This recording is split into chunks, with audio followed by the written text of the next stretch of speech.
안녕하세요. 파렴치하고 이중인격이나 다름없던 남편과 마침내 이혼한 30대 여성입니다. 현실은 드라마보다 더하다더니 제가 설마 그 현실의 주인공이 될 줄은 상상도 못했네요. 어디서부터 이야기를 꺼내야 하나 싶은데. 사실 얼마 전까지도 친정어머니를 제외하곤 그 누구에게도 제가 겪은 일을 속 시원히 털어놓지 못했는데 그건 결국 네가 멍청해서 당한 거라는 사람들의 조롱이 두렵기도 했고 제 스스로 그 사실을 인정하기까지가 쉬운 일은 아니었거든요. 하지만 사람이 계속 무섭다고 뒤로 숨기만 하면 발전이 없다잖아요. 그래서 일단은 이렇게 제 이야기를 하는 식으로 용기를 좀 내어보려고 해요. 남편하고는 대학교 때 처음 알게 되었고 이후로 그럭저럭 적당한 친구 사이로 지냈습니다. 하지만 졸업 이후로는 한동안 서로 소식조차 주고받지 않았어요. 어쩌다 오지랖 넓은 친구가 어떻게 지낸다더라 하는 안부 정도는 전해왔지만 딱히 궁금한 적은 없었고요. 그런데 지금으로부터 8년 전 대학교 친구들하고 마지막 20대를 불태워보자며 모인 자리에 남편도 오게 되었고 그렇게 막상 얼굴을 마주하니 또 이런저런 이야기를 주고받게 되더라고요. 그리고 그날 연락처를 주고받은 게 계기가 되어 이후로 곧잘 만나는 사이가 되었습니다. 바로 연애를 시작한 건 아니고 알고 보니 서로 직장이 가까워서 가끔 점심을 같이 먹는다던가 퇴근 후 맥주 한 잔을 한다던가 그런 만남이 대부분이었죠. 하지만 가랑비에 옷 젖는 줄 모른다고 그런 만남이 거듭되면서 저도 남편에게 호감을 갖게 되었고 그렇게 30살 가을에 저희는 정식으로 교제를 시작했습니다. 처음에 남편과 제가 연애를 시작했다고 하니 주변 지인들의 반응은 대부분 의외라는 시기였어요. 사실 남편하고 저는 뭐 하나 비슷한 구석이 없었거든요. 취미생활이나 입맛은 물론이고 살아온 환경도 아주 달랐죠. 일단 남편에 대해서 먼저 이야기를 해보자면 저랑 교제를 시작했을 당시 남편은 혼자였어요. 성인이긴 했으니 고아라는 말은 어울리지 않지만 대학교를 졸업하고 얼마 지나지 않았을 때 아버님이 사고로 돌아가셨고 이후로 줄곧 혼자 지냈다고요. 참고로 어머님은 남편이 초등학교에 들어가던 시기에 집을 나가셨고 이후로는 전혀 소식을 들은 바가 없다 했습니다. 아무튼 게다가 아버님이 돌아가시면서 남기신 건 여기저기서 터져나온 빚들이 전부였다 하니 듣는 내내 정말 짠하더라니까요. 반면에 저는 사업을 하시는 부모님 밑에서 비교적 유복하게 자랐습니다. 친정어머니가 저를 몹시 힘들게 낳으셨다 보니 둘째는 생각지도 않으셨고 친정부모님 사이가 또 유난히 좋으셨던 덕분에 저는 정말 화목한 분위기에서 자랄 수 있었죠. 게다가 금전적으로도 크게 고생한 기억이 없으니 저는 금수저까지는 아니더라도 제가 은수저쯤은 된다 생각하며 늘 부모님에게 감사한 마음이에요. 사랑에 눈이 멀었던 건지 저는 힘든 환경에서도 잘 버텨준 남편이 고마웠고 앞으로는 남편도 저처럼 인생에 있어서 즐거움을 느끼며 웃는 날만 있기를 바랬습니다. 그래서 가진 건 없지만 자기와 결혼해주겠냐는 남편의 수줍은 프로포즈에 내가 당신을 행복하게 해주겠다며 예스를 했어요. 물론 저도 사람인지라 친정부모님의 반대에 부딪히진 않을지 걱정을 안 한 건 아니에요. 어려서부터 제가 바라는 일이라면 어떻게든 가능케 해주셨던 헌신적인 부모님이셨지만 동시에 그만큼 기대도 크셨으니 제가 좀 더 능력 있고 여유 있는 남자를 만났으면 하셨거든요. 그래서 남편과 연애 중이란 말씀을 드렸을 때도 연애는 얼마든지 해도 괜찮지만 결혼은 다른 이야기라고 딱 못을 박으시기도 했고요. 그런데 기어이 제가 결혼을 하겠다고 하니 특히나 어머니가 많이 속상해하셨지요. 하지만 감사하게도 저희 부모님은 남편이 마음에 차지 않는다는 걸 적어도 남편 앞에서 티를 내신 적은 한 번도 없으세요. 누군가는 어떻게 그럴 수가 있느냐고 가식적이라고 말하기도 하겠지만 적어도 남편이 처한 상황이 남편의 실수나 잘못으로 만들어진 것이 아니었던 만큼 남편 탓을 할 수는 없다고 하셨거든요. 그래서 저희 남편은 저희 집에서 자기를 반대했었다는 걸 결혼하고도 한참이 지날 때까지 몰랐네요. 아무튼 자식이기는 부모 없다고 결국 친정부모님이 허락해 주셨습니다. 제가 남편 한 사람의 됨됨이만 봐달라고 몇 번이나 부탁드리기도 했고 실제로 아버지께선 그래도 남편이 성실하니 책임감도 있어 보이고 무엇보다 저를 무척이나 사랑하는 것 같으니 그것만 보자 그렇게 어머니를 설득해 주시기도 하셨죠. 친정에서 집을 마련해 주셨고 남편은 그때까지만 하더라도 무척이나 감사해했어요. 한동안은 제가 먼저 가자고 하지 않아도 저희 친정에 가서 밥을 먹고 오자는 둥, 친정 부모님을 모시고 어디를 가보자는 둥, 딸인 저보다 저희 부모님을 더 생각하는 것처럼 느껴질 만큼요. 하지만 결혼하고 처음 돌아온 제 생일 때 친정아버지께서 제 생일 선물로 차를 바꿔주셨다는 이유로 모든 게 달라졌습니다. 남편은 원래 차가 없었고 저는 처녀적부터 타던 차가 있었어요. 제가 사회생활 시작하고 처음 샀던 차로 친정 부모님께선 당신들이 보태줄 테니 더 좋은 걸로 사라고 하셨었지만 그땐 사회초년생인데 회사에 괜히 비싼 차 끌고 다니면서 이목을 끌기가 싫었거든요. 그래서 또래 여자들이 주로 산다는 경차로 샀었지요. 그런데 그게 저희 부모님은 항상 마음에 걸리셨던 모양입니다. 어쩌다 교통사고 뉴스라도 접하시면 저한테 이것 좀 보라며 속상해 하시기도 하고 화를 내시기도 하고 그러다 이제 결혼도 했으니 남편하고 같이 타라며 외제차를 선물로 뽑아주신 거였죠. 하지만 저는 먼저 알기는커녕 상상도 못했던 일이었기에 식사 자리에서 아버지께서 저에게 차키를 주시며 선물이다 하셨을 땐 정말 깜짝 놀랐네요. 아무튼 그렇게 화기애애한 자리가 끝나고 집으로 돌아왔습니다.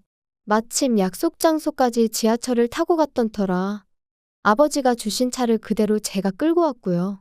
그런데 어째서인지 돌아오는 내내 남편은 평소와 달리 저에게 말 한마디 걸지 않았고 저는 뭐랄까 마음 한켠으론 찜찜했지만 그래도 애써 길어진 자리 때문일 거라고 생각했던 기억이 나네요. 하지만 집에 도착해서도 남편은 계속해서 어두운 얼굴을 하고 있었기에 더는 모른 척할 수도 없어서 오늘 많이 피곤했냐 물으니 그제서야 한다는 소리가 장인어른한테 서운해서 그래. 솔직히 너무하신 거 아니냐? 내 생일 때 장인어른이 뭐 해주셨는지 기억 안 나? 아빠가 당신 용돈 하라고 100만 원 주셨잖아. 근데 그게 왜? 그러니까 사위 생일 때는 꼴랑 100만 원 주셔놓고 당신 생일 선물로는 외제차? 야, 사위도 아들이네 어쩌네 말씀하실 땐 언제고 결국 이것 봐. 달라도 너무 다르잖아. 그걸 말이라고 하는 거야? 당신이야말로 정말 너무하네. 아빠가 하시는 말씀 못 들었어? 같이 타라고. 말이 좋아 같이 타는 거지. 나더러 네 차 얻어 타라는 거잖아. 정말 같이 타라고 사주신 거였음 사위 생일 때 주셨으면 얼마나 좋냐? 거봐, 할 말 없지? 아무튼 됐다 됐어. 치사하고 더러워서 안 탄다 안 타. 그리고 이 일로 저는 남편에게 너무나 크게 실망을 했어요. 그동안 저희 부모님이 남편에게 표현하신 마음, 들이신 정성은 안중에도 없이 그 차 한 대로 모든 걸 판단하고 결정하는 그 치졸한 모습에 정말 이렇게 순식간에 사람이 싫어질 수 있나 싶을 정도로 말이죠. 그래서 이후로는 중간에서 적당한 이유와 핑계를 대가며 친정과의 교류를 줄여갔습니다. 정확히 말하자면 남편이 저희 친정부모님과 만날 일을 줄여나갔죠. 그런데 솔직히 말하자면 저는 달라진 상황에 남편이 좀 당황해하진 않을지, 혹시 자기가 했던 말과 행동을 후회하진 않을지, 그래서 저에게 미안하다고 한다면 한 번쯤은 봐줘야지 하는 마음도 있었거든요. 하지만 웬걸요. 남편도 보란 듯이 저희 부모님한테 연락도 안 하고 한 번을 만나러 가자 소리도 전혀 안 하는 거예요.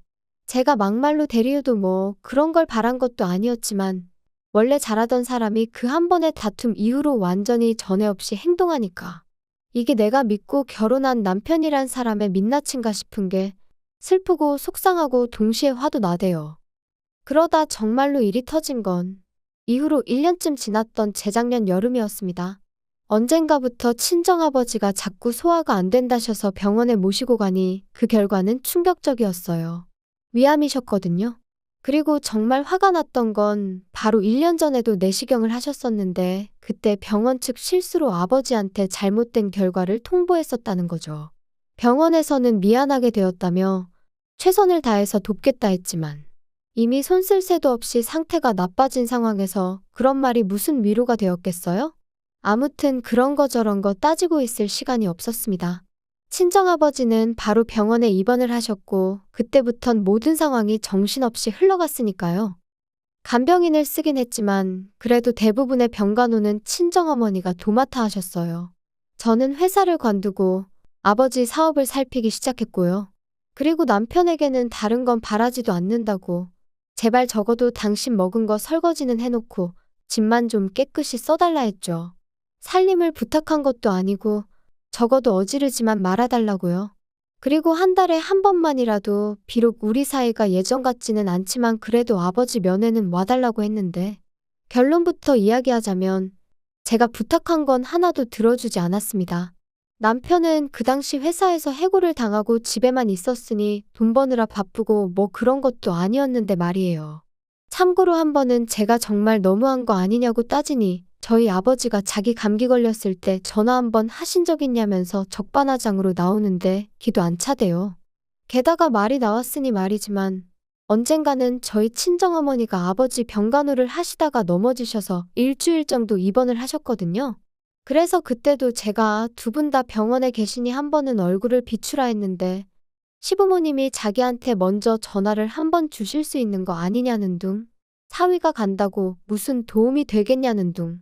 그때는 정말이지. 이따위로 할 거면 그냥 이혼하자 하고 싶은 걸 꾸역꾸역 참느라 죽는 줄 알았네요. 한편 1년여간의 투병 끝에 아버지는 세상을 떠나셨습니다. 사람들은 사위인 남편이 상주 노릇을 해야 하는 거 아니냐 했지만 저는 제가 하겠다고 했지요.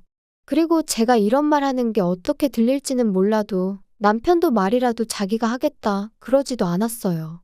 완전히 무슨 남의 동네 불구경하듯 하는데 오죽하면 친정어머니와 이모님들도 사람이 어쩜 저럴 수가 있냐며 혀를 내두르실 정도였다니까요. 그런데 남편의 황당한 짓거리는 여기서 끝이 아니었습니다. 장례는 끝났지만 저도 친정어머니도 쉽게 나아지지 않는 상황이었어요.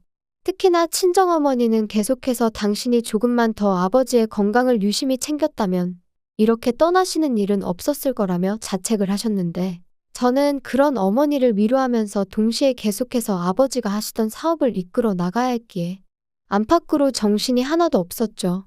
그리고 남편은 그때까지도 이따금씩 지인의 사무실에 나가서 자기 용돈이나 벌어오는 수준이었던 데다가 그나마 그것도 하는 일이라며 집안일에는 요만큼도 관심이 없었으니 저로서는 정말 어디 하나 마음 기댈 곳 없이 힘겨운 하루하루를 이어가야만 했습니다. 그런데 그러던 어느 날 남편이 저에게 소개할 사람이 있다고 하더라고요. 그리고 저는 순간이지만 이 와중에 어디서 혹시 애까지 낳았나 싶은 게 정말 말 그대로 가슴이 철렁했네요. 그런데 그렇게 소개받게 된 사람은 다름 아닌 나이가 지긋하신 저희 친정어머니와 비슷한 또래로 보이는 여사님이셨죠. 그리고 그 여사님이 남편의 어머니, 그러니까 낳아주신 친어머니라는 사실을 알기까진 오랜 시간이 걸리지 않았습니다. 두 사람이 나란히 앉아있는데 부리부리한 눈이며 얇은 입술까지 무슨 복사기로 찍어낸 듯 꼭 닮아 있었으니까요.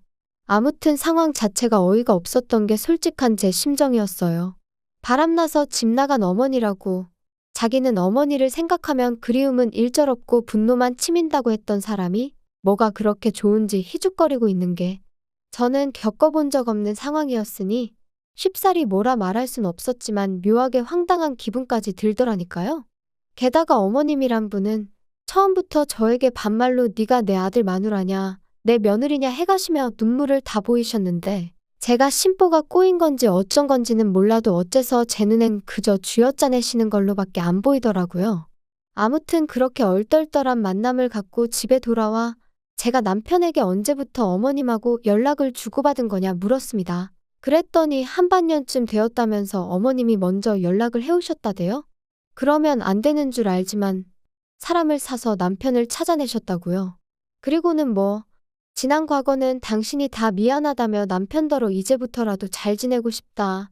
이젠 죽는 날까지 네 엄마로만 살다 가겠다 뭐 한마디로 자식으로서 듣고 싶을 법한 말들은 다 하셨던 모양인지 남편이 말하길 이제라도 좀 잘 지내볼까 싶다는데 솔직히 이러쿵저러쿵 말도 하고 싶지 않았어요. 그래서 알아서 하라니까 저더러 한다는 소리가 알아서 잘하랍니다. 세상에 하나뿐인 시어머니라고 예의 있게 행동하라고요. 어이가 없어서. 그럼 당신은 뭐 장인어른이나 장모님은 둘셋씩 있어서 끝까지 그따위로 행동했어? 야, 말은 똑바로 해라. 장인어른이랑 장모님이 먼저 나를 홀대하셨으니까 나도 똑같이 한 것뿐이거든. 그런데 우리 어머니가 뭐 너한테 서운하게 한 거 있냐? 그런 거 없으니까 너는 나랑 상황이 다르지. 제대로 잘해드려. 며느리들이 그런 거 인터넷에 찾아보면 나올 거니까 공부도 좀 하고. 어이가 없다. 막말로 가진 거 쥐뿔도 없는 당신 받아준 우리 부모님한테 그게 할 소리야? 홀대를 하셨다고? 밴댕이 소갈딱 찐 건 알고 있었는데 진짜 그렇게 생각을 하고 있었다니 정말 기도 안 차네. 됐어. 나한테 며느리 도리고 나발이고 바라지도 마. 바랄 걸 바래야지. 넌 진짜 말을 그따위로밖에 못하냐? 뭐 밴댕이 소갈딱지? 내가 누구 때문에 이렇게 됐는데? 솔직히 하루에도 12번. 정말이지 이혼 생각을 안 한 날이 없었습니다. 하지만 친정아버지가 돌아가신 지도 얼마 안 되었는데 딸인 제가 이혼까지 한다면 이러나 저러나 사람들 입방아에 오르내릴 게 뻔했고, 친정어머니도 저희 부부가 갈등을 겪고 있다는 사실은 알고 계셨지만 이혼은 안 했으면 하시는 눈치셨거든요. 그래서 정말 꾹꾹 참을 인자를 그려가며 어떻게든 버텨보려고 했어요. 게다가 남편도 드디어 정신을 차렸던 건지 살살 제 눈치를 살피며 예전과는 다른 모습을 보이기도 했고요. 그래서 아직 우리 사이에 희망이 남아있나 싶었는데 그건 순전히 제 착각이었습니다. 잘 짜여진 판에 하마터면 제가 놀아날 뻔했던 거죠. 남편이 저더러 모처럼 바람이나 쐬러 가지 않겠냐 물었고, 저는 이 인간이 뭘 잘못 먹었나 싶으면서도 그런 남편의 제안이 싫지만은 않았어요. 그래서 못 이긴 척 따라 나갔는데, 그렇게 도착한 장소에는 예상 밖의 인물이 저희를 기다리고 있었습니다. 바로 남편의 생모, 그러니까 어머님이셨지요. 황당해서 남편을 쳐다보니 어머님을 만나자고 하면 제가 안 나올 것 같아서 그랬다나요? 마음 같아선 확 돌아서서 나오고 싶은 걸, 그러면 보나마나 또 제 가정교육을 운운하겠구나 싶어서 일단 자리에 앉았습니다. 아이고, 나와줘서 고맙다. 오늘 내가 너랑 얘기 좀 하려고 아들한테 자리 좀 만들어 달라고 그랬어. 그럼 차라리 전화를 하시지 그러셨어요. 그나저나 하실 말씀이. 내가 우리 현철이랑 떨어져 지낸 세월이 20년도 넘어.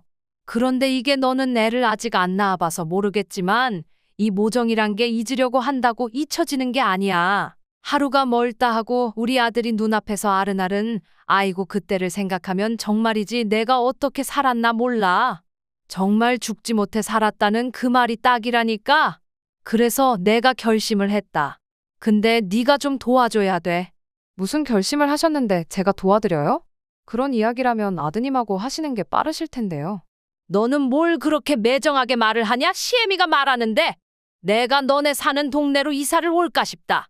마음 같아선 같이 살자고 하고 싶지만 그럼 너가 불편해서 싫다 할 거 아니냐. 요새 젊은 여자들이 시애미랑 사는 거 안 좋아하는 거 나도 다 알아. 아무튼 그래서 이사를 올 건데 내가 돈이 좀 필요해. 황당하더라고요. 얼마나 생각해주는 것처럼 합가는 안 할 거지만 이사는 오겠다는 말은 무엇이며, 그런 와중에 저한테 돈을 바란다는 게 어이가 없었죠. 당신 어머님한테 우리 사이가 지금 어떤지 말씀 안 드렸어? 우리 사이가 뭐 어때서? 부부끼리 좋을 때도 있고 안 좋을 때도 있고 그런 거지. 뭐 좋을 때도 있고 안 좋을 때도 있고? 장난하니? 어머님, 솔직히 어머님 소리도 어색하지만요. 아무튼 어머님, 저 돈 못 해드려요. 남편하고 저 사이 정말 안 좋거든요. 남편이 저희 아버지 돌아가시기 직전에 정말 눈꽃만큼도 사위 노릇한 거 하나도 없어요. 그런데 제가 어머님을 도와드릴 이유가 없잖아요? 번지수 잘못 찾으셨어요. 이사를 오시든 말든 그건 알아서 하실 일인데 확실한 건 저는 돈 못 해드립니다. 너 미쳤어? 지금 무슨 소리를 하는 거야? 말을 그따위로밖에 못해? 이 정도만 하고 많은 걸 다행인 줄 알아. 진짜 당신 제정신이니? 어떻게 이런 자리를 만들 생각을 해? 당신 어머니니까 당신이 알아서 해. 돈 있으면 해드리던가. 야씨, 내가 돈 있으면 아쉬운 소리 하겠냐? 그러지 말고 한 번만 도와줘라. 우리 엄마 불쌍하지도 않냐? 더도 안 바라고 4천만 해줘. 전세 보증금하게. 그거 네 차값 반도 안 된다. 아마 하늘에 계신 장인어른도 그래 그거 해주고 사이좋게 지내라 하고 계실걸? 미친 거 아니야. 지금 누굴 들먹여? 절대 못 해줘. 아니 안 해줘. 내가 돈을 믹서기에 갈아버리면 갈아버렸지. 너한테는 안 줘. 진짜 날강도가 따로 없네. 내가 우리 엄마 생각해서 거지 같은 남편이지만 그래도 내가 이혼녀 소리 들을까 전전긍긍하는 우리 엄마 생각해서. 그래서 그냥 꾹 참고 너랑 살려고 했거든. 근데 아니네. 내가 미쳤네. 더는 같이 못 살겠으니까 그만 헤어져. 정말 솔직히 남편이 저희 아버지가 입원해 계시는 동안 그동안 죄송했다고 한마디라도 해드렸다면, 그러면 저는 그래도 그 한 번을 평생의 위안으로 삼고 남편과 이혼까지는 하지 않았을 거예요. 하지만 정작 자기는 아무것도 안 해놓고 저한테 뭔가를 바란다는 게 사람이 이럴 수가 있나 싶대요. 게다가 어머님이란 분도 막말로 남편을 키우다 빚을 지신 것도 아니고 듣자 하니 죄다 외도와 사기를 당한 탓에 그 꼴이 되셨던 건데 그저 남편의 어머니란 사실 하나로 제가 다 해드려야 한다는 게 아무리 생각해봐도 도무지 납득이 되질 않더라고요. 그래서 결국 제가 먼저 오늘 어머님이 하신 말씀은 못 들은 걸로 하겠다며 자리에서 일어났습니다. 남편에게는 갈라서자는 내 말은 홧김에 내뱉은 게 아니라 진심으로 한 소리니 그런 줄 알라 했고요. 그리고 저는 택시에 올라타 그 길로 곧장 강남으로 향했습니다.